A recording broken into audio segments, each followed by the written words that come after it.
Happy Friday, everybody. It's Friday the 13th. There's no bad luck in Mets land. Well, there was yesterday, and we'll get into that. Make sure you subscribe to Mets Daily. Smash that thumbs up on this video. Become a Mets Daily Insider. First Insider video is dropping this weekend. Stay tuned for Father's Day weekend. Can't wait to bring it to you. Insiders only. Just $5 a month. Cheaper than a cup of coffee. So please click join below. Appreciate the support of the channel so far. If you got the $5, be a part of the Mets Daily Insider family. We're bringing you a lot of content you're not going to get on the regular channel. If you don't have the $5, keep on watching for free. Every day we bring you the heat. I'm Jake Brown at Jake Brown Radio on all social media. You know, Pete Alonso's bugaboo has been throws, whether it's to first base or any base. And, you know, he feels bad about it. I don't want to rip on the guy. I think he took a lot of the blame, but you know, it's something that he has got to get better at. Like, we could feel bad for him. We feel bad for Senga. He's got to be better at these throws. And, you know, I don't know. I think it's a mental thing now because clearly he was emotional about it. You know, he's got the right to be emotional about it. Kodai Senga with an injury. Now, I don't really want to be that guy that calls Kodai Senga injury prone. Last year, again, it was a freak injury running for a pop-up. This year, running to cover first base, falls down awkwardly. It is a hamstring strain. Last year, it was a calf. It was late July. If you follow me, it was the game I was first row behind the Mets dugout holding up the OMG sign. It was on TV a lot of the game because the Mets hit 3 homers in an inning. I gave the sign to Brandon Nimmo's parents to hold in one of the suites. So that was a memorable night for me. It was the night the Mets took over the wild card, and all was good and grand, except for the fact Senga went down, and we didn't see him again until they played the Phillies in the playoffs, and he randomly started and clearly wasn't 100%.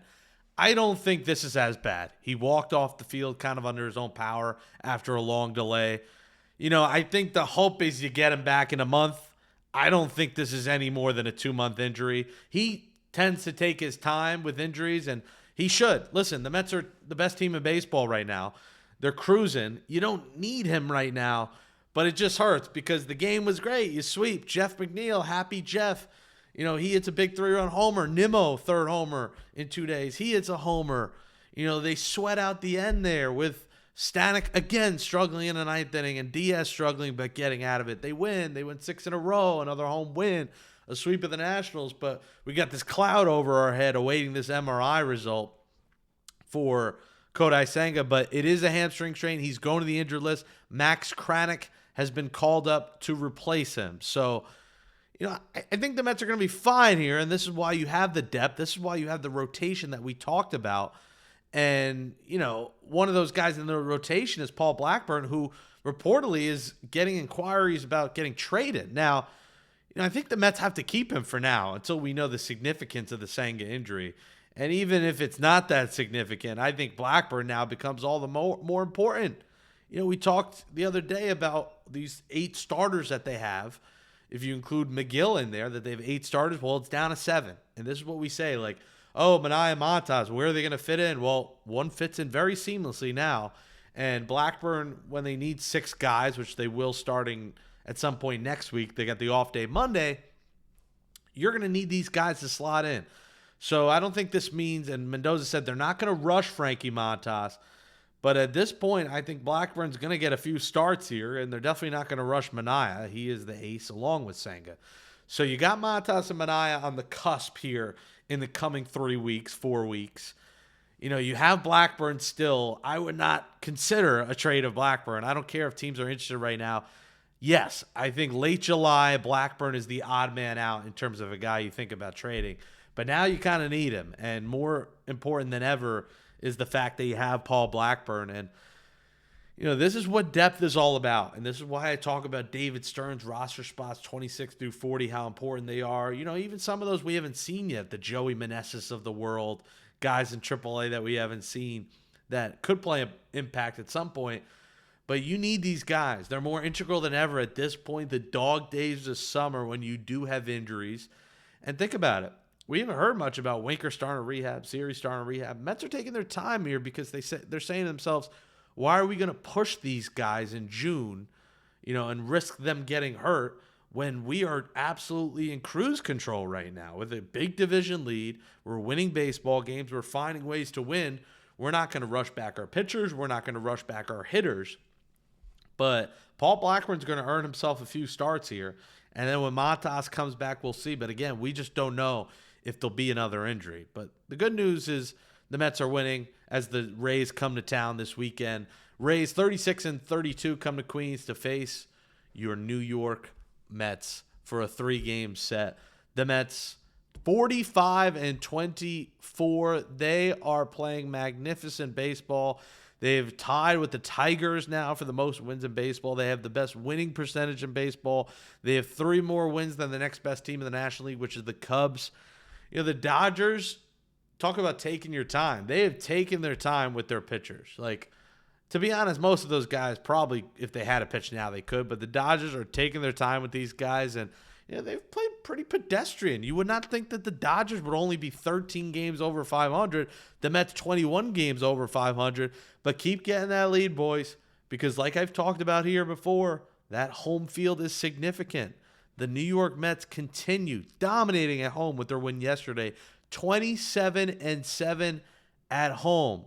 There's not really a team even close. The next is, yes, the Tigers at 23-9, but no one has 27. The Tigers and Dodgers are the closest, but the Mets are absolutely the best home team in baseball.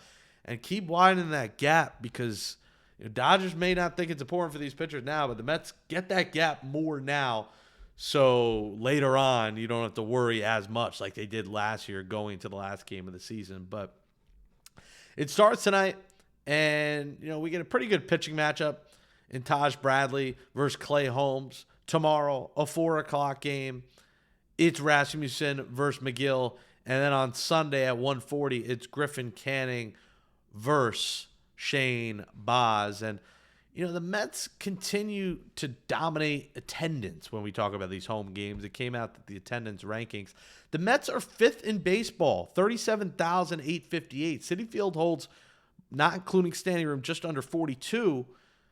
The Mets are averaging 90% attendance, 90% capacity per game, meaning only 10% of the seats are empty every game. And a lot of those games, it's been more than that. So that's their average because obviously some weekday games you're not selling out. It's the Dodgers first, Yankees second, third, Padres, Phillies fourth, Mets fifth. And, the Dodgers we expect. You could almost throw them out the window. The Yankees you would expect, but Yankees and Mets are similar, around 90 to 91% full every night.